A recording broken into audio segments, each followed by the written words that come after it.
लालची को सबक। तेनालीरामा की कहानी। एक समय की बात है, गांव के लोग गांव में बढ़ रहे धनी लोगों के लालच से परेशान होकर तेनालीरामा के पास आने लगे। तेनालीरामा भी रोज रोज की शिकायतें सुन परेशान होने लगा। उसने लालची लोगों को सुधारने की एक रणनीति बनाई। वह एक लालची बर्तन वाले के पास गया। तेनालीरामा बोला, सेठ जी, मुझे घर पर दावत करनी है, आप मुझे 3 बड़े बर्तन किराए पर दे दो। लालची ने उसको ज़रूरत से ज़्यादा किराया बताया। तेनालीरामा समझ गया लोगों की बात ठीक है। वह बर्तनों को घर ले आया और वैसे ही दिखने वाले छोटे आकार के बर्तन खरीदे और वापस लालची बर्तन वाले के पास पहुंच गया। तेनालीरामा बोला, सेठ जी, मुझे लगता है आपके बर्तन पेट से थे, इन्होंने 3 छोटे बर्तनों को जन्म दिया है। लालची तेनालीरामा की बातों को समझ नहीं पाया, किंतु यह समझ गया कि यह कोई पागल आदमी है। तेनालीरामा के जाने के बाद वह काफ़ी प्रसन्न हुआ। उसको 3 बर्तन की जगह 6 बर्तन मिल गए थे। कुछ दिनों बाद तेनालीरामा वापस उसकी दुकान पर जाता है और लालची को सिक्के देकर 5 बर्तन किराए पर लेता है।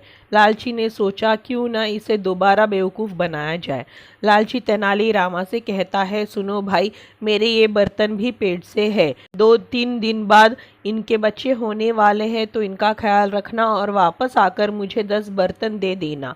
यह सुनकर तेनालीरामा वहाँ से चला जाता है। कई दिन बीत जाते हैं, पर जब तेनालीरामा उसकी दुकान पर नहीं लौटा तो लालची उसके घर पहुँच जाता है। लालची कहता है, भाई, आपने मेरे बर्तन वापस क्यों नहीं दिए? अब तक तो उनके बच्चे भी हो गए होंगे। चलो लाओ, मेरे 10 बर्तन मुझे दे दो।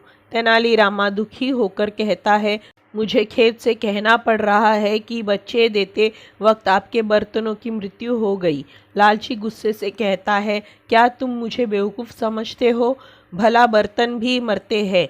तेनालीरामा कहता है, क्यों, जब बच्चे दे सकते हैं तो बच्चे देते वक्त मर भी तो सकते हैं। लालची अब समझ चुका था कि यह कोई बेवकूफ़ नहीं है, बल्कि ज्ञानी पुरुष है। शिक्षा।